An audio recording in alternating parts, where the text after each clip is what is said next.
Hello, hello, heartfelt leaders. This is Practicing Life with Ashley Pitzer.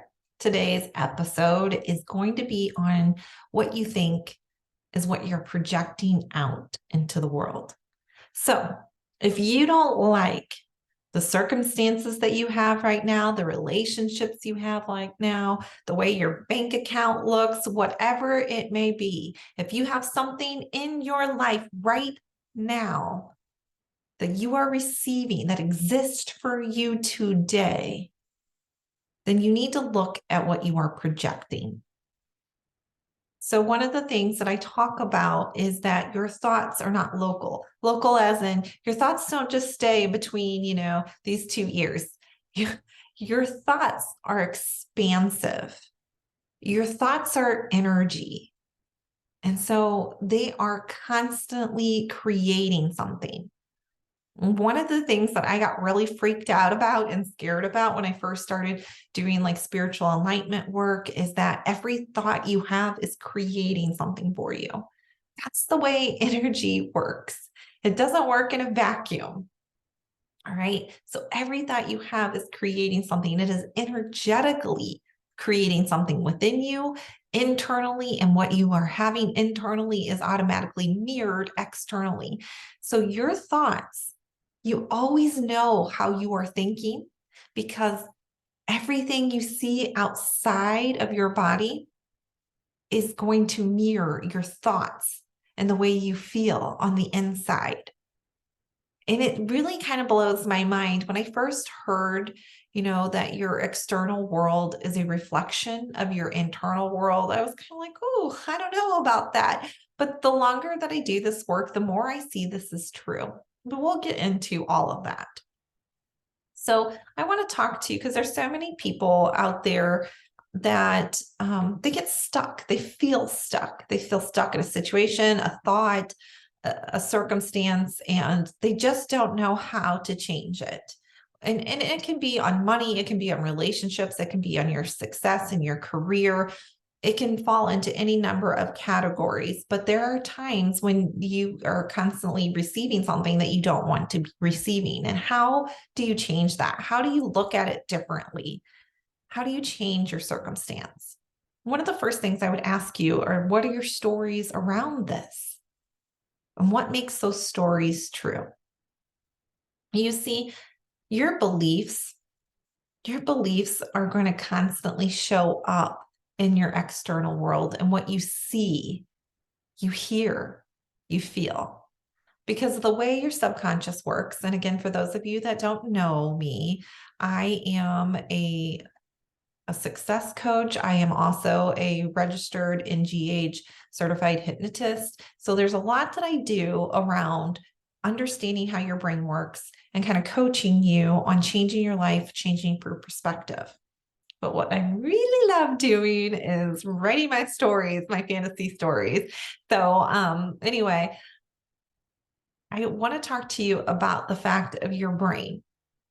It is going to receive information. And once it receives that information, it goes through kind of a 3 systems.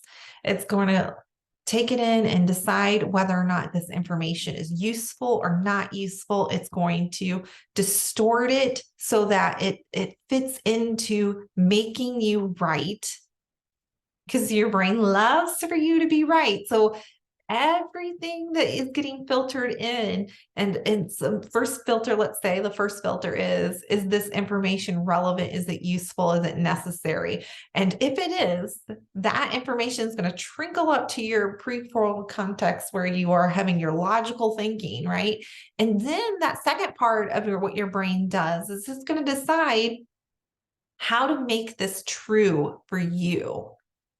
All right. So it's going to distort it. So no matter what, it is true for you. All right. So that's kind of the way that your brain works. It's going to receive the information, decide whether or not it's important and valuable. It's either going to be stored into the back of your mind so you don't think about it, or it's going to be brought to the forefront of your mind so that you logically are thinking about it. It's going to distort it to make it true. And then the third thing is it's going to generalize it. This is one of the things that I think is super fascinating. I have two kids that are on the spectrum, and so they're neurodiverse. And one of the things that on their brain that is unique and different from the general population is their brain does not generalize. Can you just believe that? It does that not blow your mind, right? So, like, what does generalizing mean? It means that what happens in one area of your life carries over into all different categories and aspects of your life.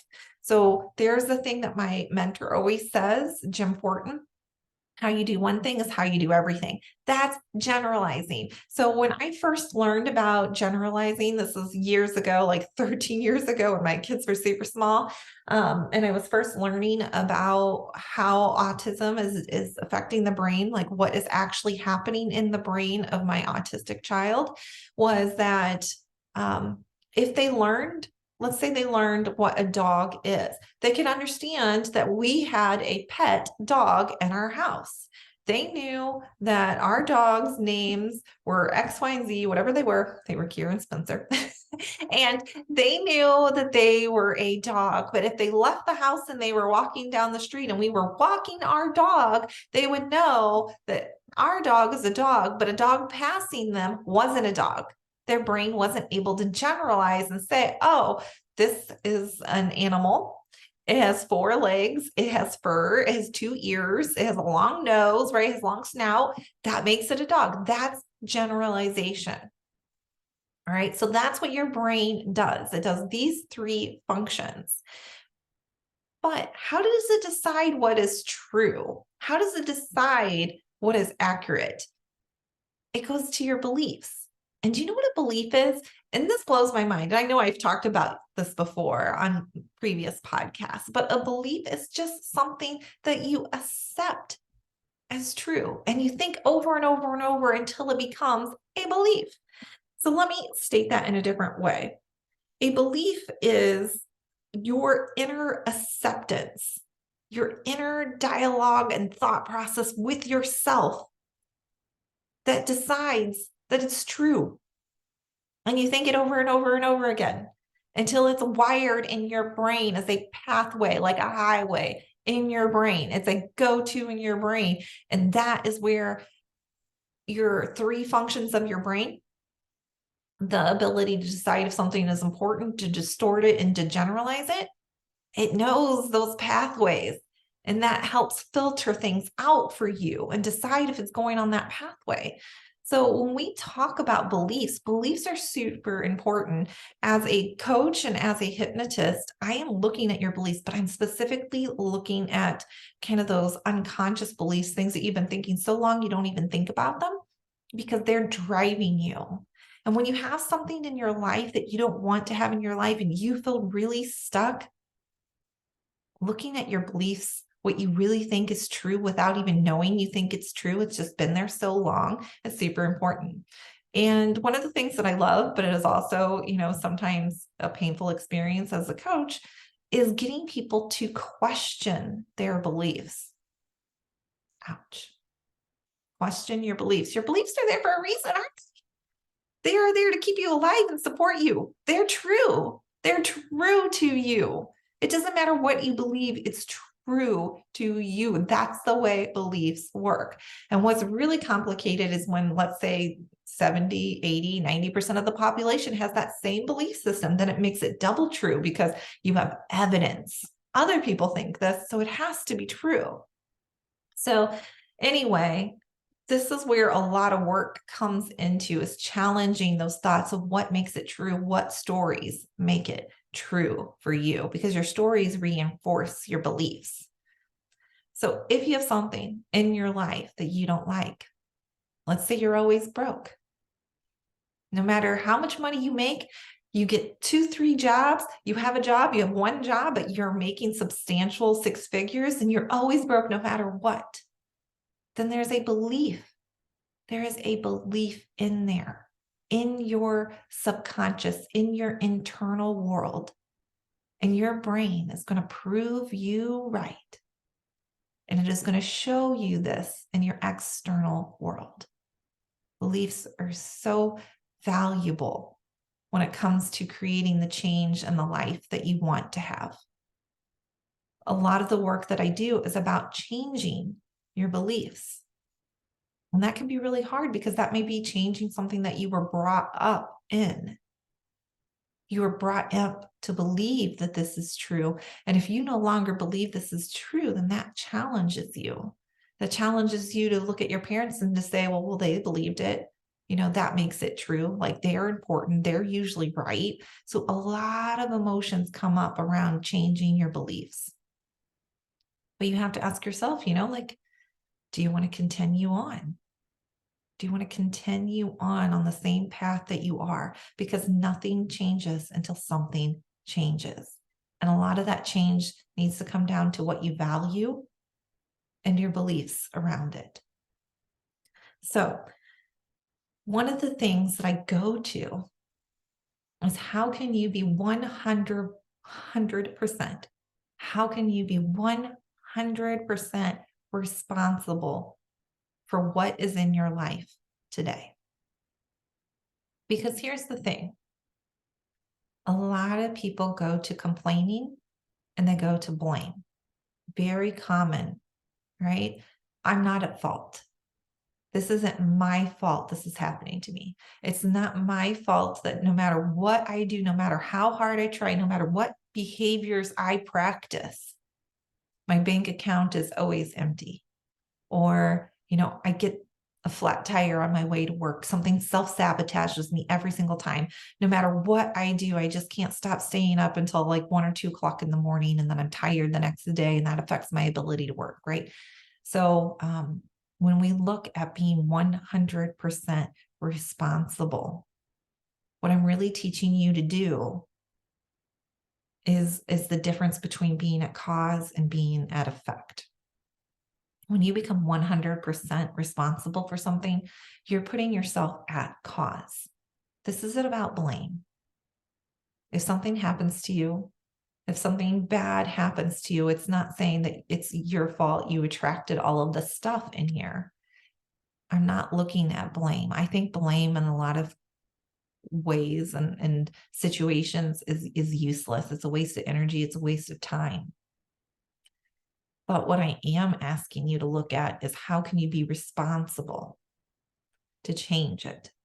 And do you believe that you are capable of changing it? So when we look at the word responsibility, if you break that word down in two, it is response and ability. Responsibility, to me, from my perspective, has to do with those two words, response and ability. It's not about whether or not you are at blame for the fact that your bank account is empty, or, that maybe your husband is an addict and constantly takes money out of the bank account, right? Or there's so many situations. There's so many situations why you turn to food when emotional things happen that is difficult for you to handle, right? I want to look at the word responsibility, response and ability. Being responsible isn't looking at complaining. It's not looking at blaming. It is looking at, how do you want to respond the next time, this time? How can you intentionally respond differently? How can you be at cause for creating the change that you want in your life? Now, we live in a society that focuses a lot on external behaviors, the doing of things, but it's about the being. In the very beginning of this episode, I talked to you about your beliefs. And what you believe is creating that highway that helps your brain do the 3 functions. So you can do behaviors, but a lot of times behaviors are based on willpower, getting enough oomph, getting enough grit, getting enough motivation, getting enough time, getting enough energy to do X, Y, and Z, to change this external behavior. One of the things that I would like to do a podcast on is talking about that lack set mentality around finances. I used to participate in Dave Ramsey's program, his snowball effect. This helped me and it hurt me. Much of life is cause and effect. There's two sides to it.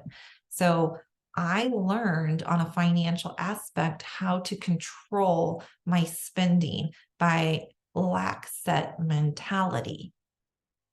No, Ashley, you can't go out to eat. No, you can't do this because you don't have the budget. You don't have the funds. There isn't enough money. So you have to deny, you have to self-sacrifice, right?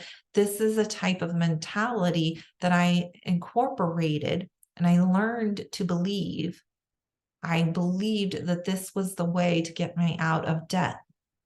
And what you believe ultimately is reinforced in your external environment.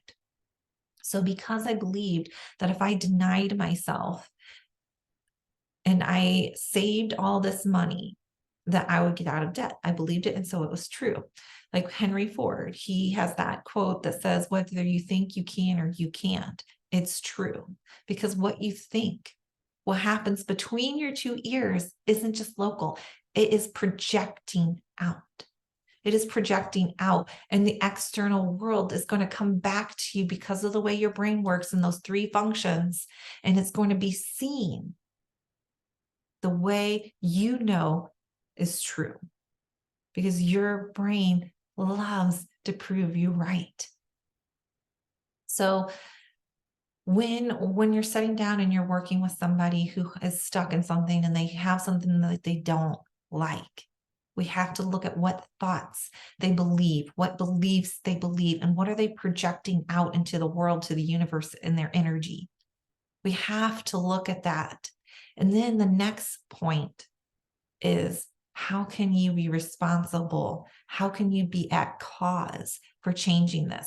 This isn't about trauma. This isn't about blame. This is saying, how do you want to respond? What is your ability to respond to this situation? Do you believe that you can change this? What serves you best? What do you want to believe?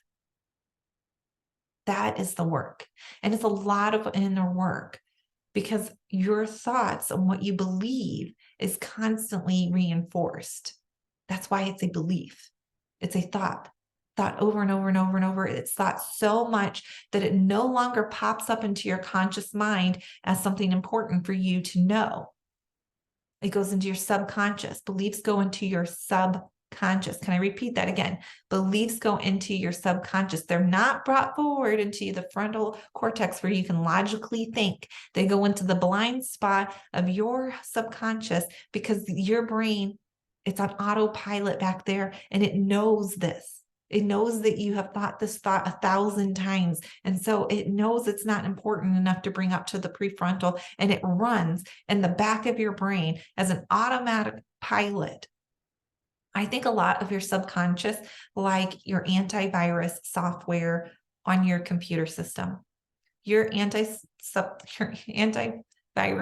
computer software, you don't think about it unless a threat pops up, unless you get a notification that there's a threat. Then you're like, oh, I got to go scan my computer. I got to do X, Y, and Z to get rid of this threat. Your brain works exactly that way. You have all of these programs running in the background, keeping you safe. And to your brain, safe is those belief systems, those values that you have thought over and over, usually from those primitive ages of 5 to 8 years old. And they're running and running and running and running. And the only time they get brought up as a warning is when it comes to your prefrontal cortex and it has a notification that this is important. Meanwhile, you're stuck living the same patterns and the same circumstances over and over because it's in the subconscious of your back of your mind, and it is in that autopilot. It's that antivirus software that is going and going and going and doing its job. It has been programmed. It knows what to do. It doesn't need commands. It doesn't need dictations, and it's just going to run until you, as the authority figure of your life, as the master creator of your life, you say, no, I'm going to reprogram that. And I'm going to reprogram that by taking responsibility, taking ownership of this. And let's take it out of the context of doing. Because doing, if you're changing a doing behavior without changing that subconscious, you're just using your willpower, and it's going to run out and it's going to exhaust you, and you're going to revert back to your same behavior. This is why when I work with people that lose weight, we have to work on identity. We have to work on those subconscious beliefs. We have to look at, do you turn to food to cure your emotional displeasures? What does food mean to you? What stories do you believe about your weight and your body and what you think? It matters. Those unconscious thoughts matter. They're recreating your life and your circumstance over and over and over. But let's look at this from a different angle. One of the things I started off with saying is that if you don't like what you are receiving in your life, if you don't like your circumstances, then you have to look at what you're projecting. Those go back to your thoughts. So if you don't like something in your life, if you blame other people for it, if you complain, those are the two most common things. I'm going to make this episode kind of short and practical for you. If you're blaming other people, then you're not taking any ownership or responsibility.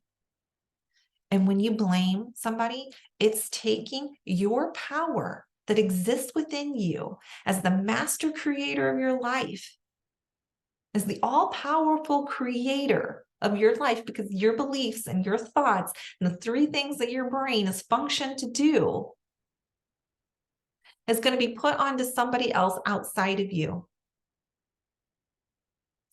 Your ability to change your circumstance when you blame somebody is saying, here, I am at effect. Everything that happens is outside of my control. There's nothing I can do about it. And here, this is on you. This is on you, flat tire, my car. It's my car's fault. It's traffic's fault. It's my boss's fault. It's my husband's fault. When you put it on somebody else, you're letting everybody else to decide how you're going to respond to the situation because you've already washed your hands of it. You're not responsible. It's outside of you. That's the difference between being at cause and being at effect. Being at cause isn't accepting blame. Being at cause is saying, I'm going to be responsible for how I respond to this.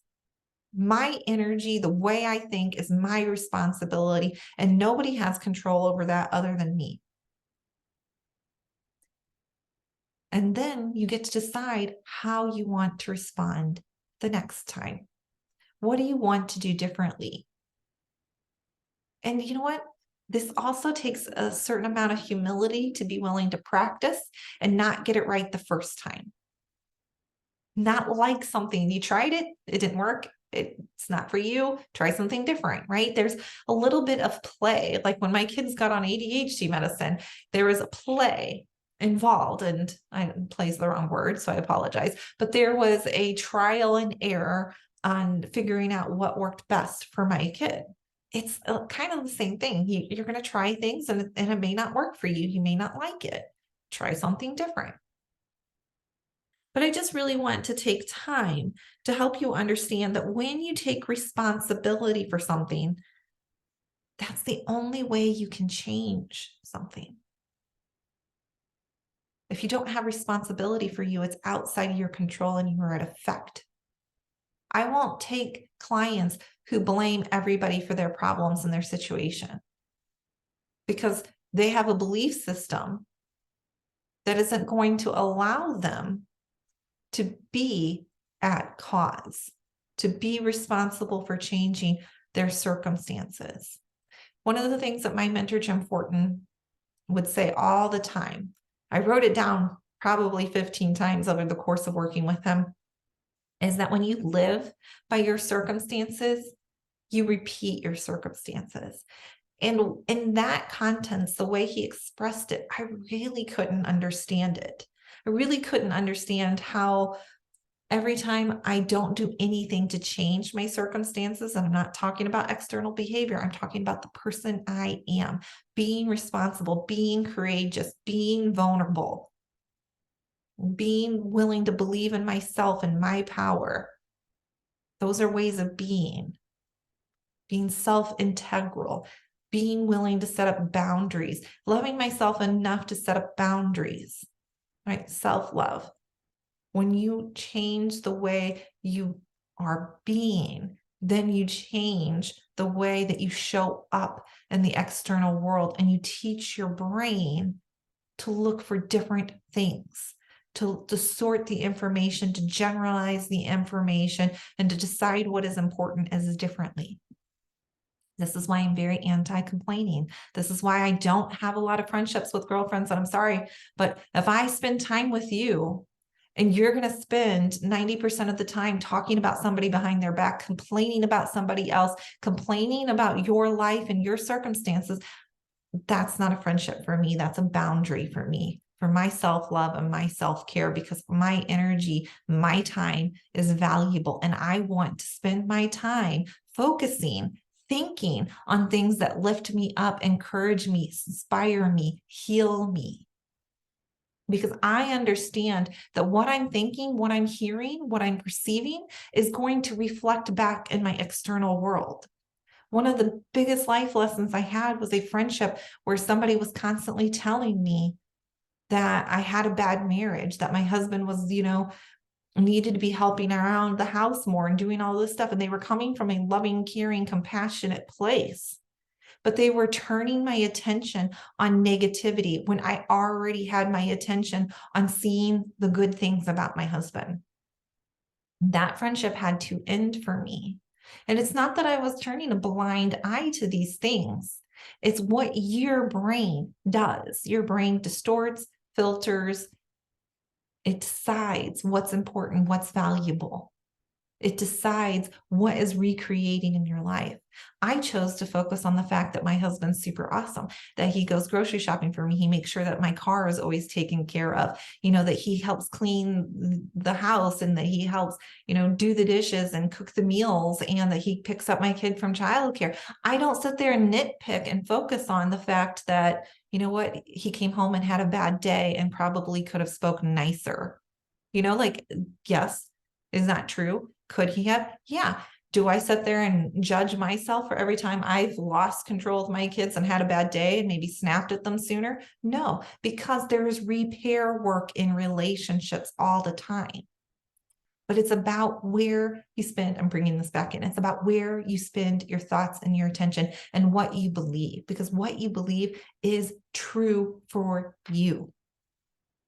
If you believe that it is not possible for you to have a savings account and to build money, then your brain is going to prove you right. It's going to show up for you. It's going to create, your thoughts are going to project outside of your body and into the world, into the universe, into the master creator.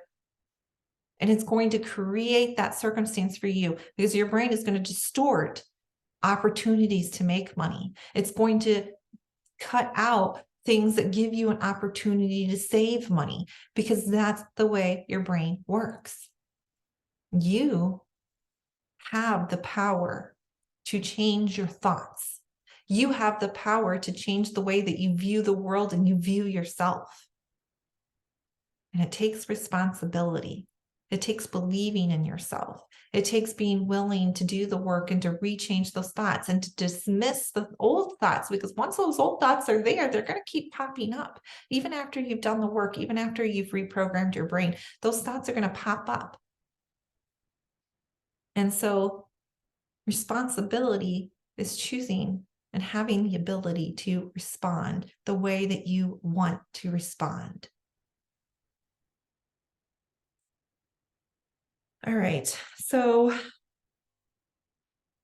if you've never heard the words being at cause and being at effect, this is part of my NLP training as a coach.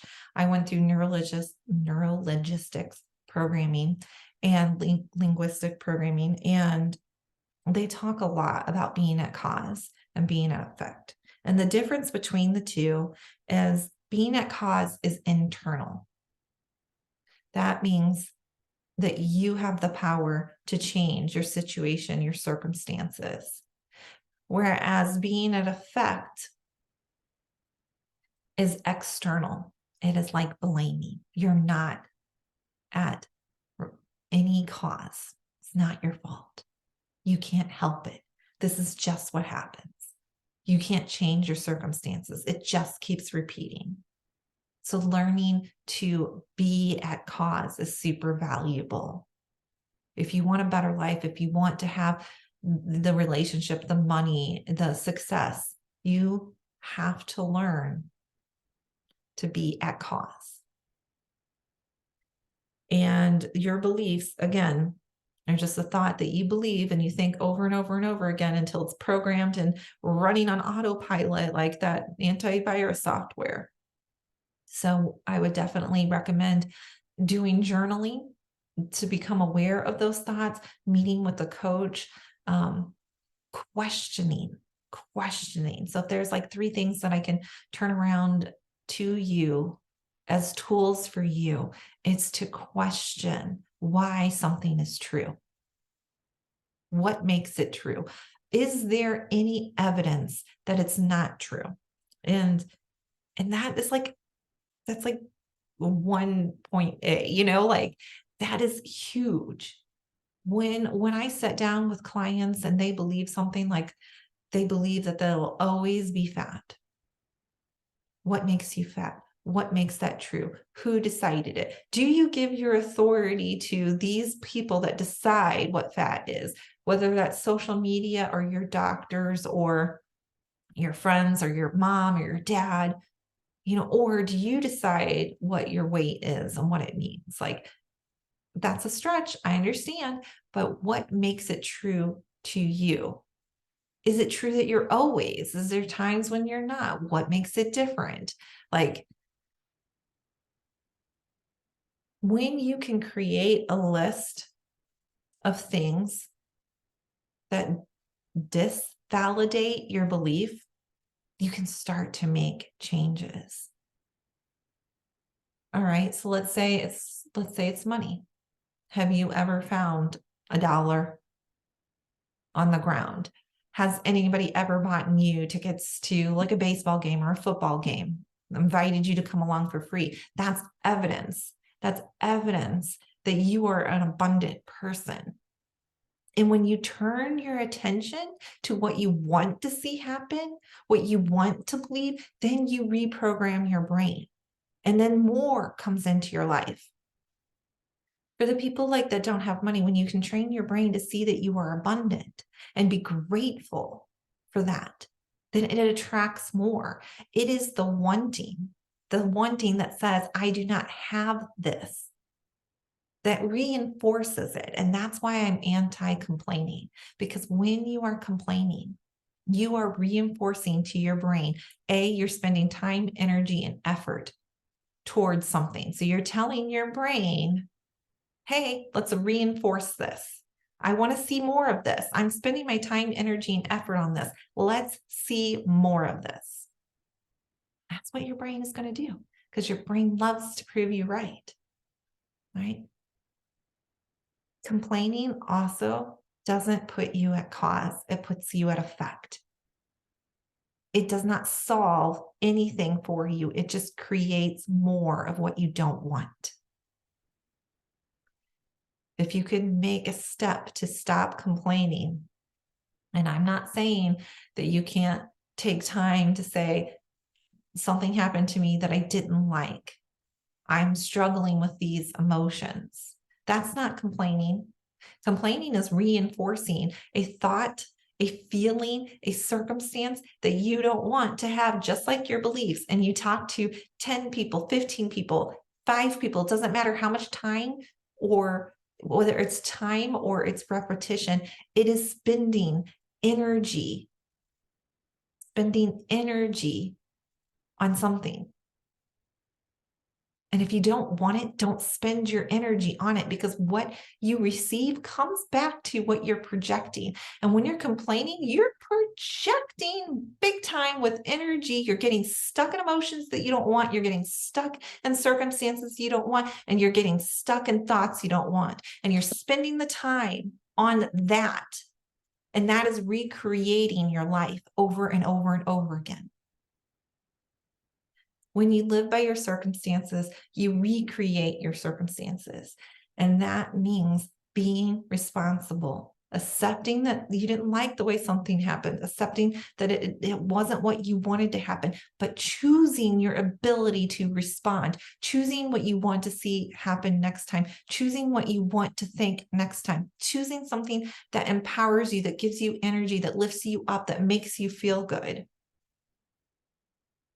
Choosing to let it not be a problem, right? I mispronounced somebody's name publicly in front of a bunch of people. I could beat myself up. I could complain about it. I could tell my husband. I could tell my mom. I could tell my sister. I could tell my best friends. I messed up. I messed up. I messed up.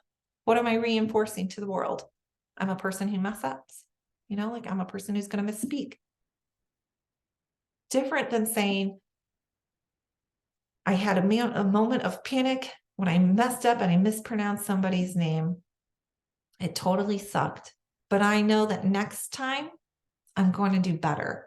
Next time I can practice saying that word. I could ask them how to say their name, like whatever it is. I'm just giving you an example. There's thousands of millions of examples that you can apply to yourself. But it's about training your brain to focus on where you want your energy, your time, and your attention to go, what you want to receive back. One of the things that they say, like, if you want money, give money. And you're like, what? What? I don't have money. So how can I give money? The fastest way to receive things back is to be what it is.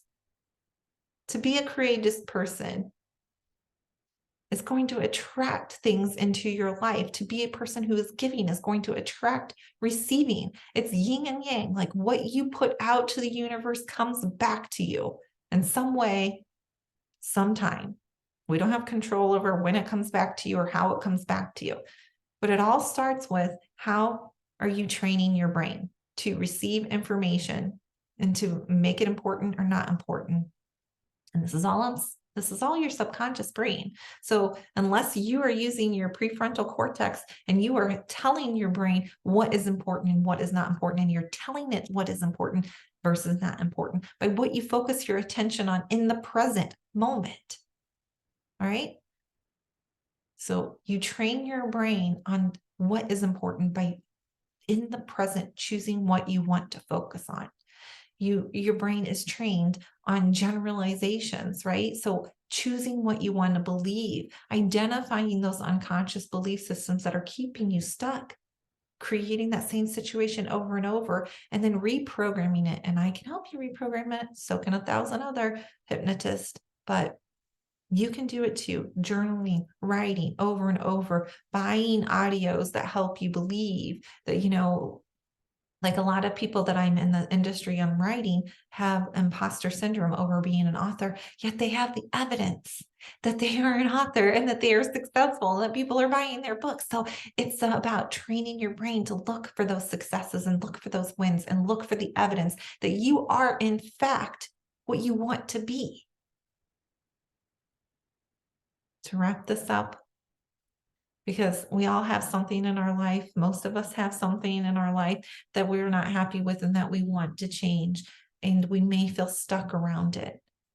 Look at your thoughts. Question why they are true. Can you take responsibility for them and be at cause for them? And when I say be at cause, start thinking about the person that you want to be in those situations, not just the person that can do different things. Be. I'm going to repeat another example from my mentor, Jim Fortin, but he used to talk about when he was a hypnotist that people would come to him and say, can you make me a multimillionaire? Can you make me a billionaire? And he was like, well, how about we make you the person who can make than million, because then you can make it year after year after year versus the action of doing one thing, like winning a lottery, right? Do you want to be a person who can recreate that circumstance over and over and over? Because that goes to who you are being. You can change your circumstances. You can change your circumstances through your willpower and do something different, but you're going to fall back to your being. So it's about identifying who you want to be and reinforcing who you want to be, placing your attention on that, believing that is impossible, believing that it is possible. All right. So question, what makes something true? Look at those thoughts, question what makes them true. Take responsibility, be at cause, and think about the person that you want to be so that you can recreate the circumstances that you want to have happen over and over and over. And if anything, third step, stop complaining. Stop blaming, stop complaining. That they do nothing for you but recreate what you don't want to have happen. All right, guys, I will see you next week. Take care. Sending you much love, and you matter.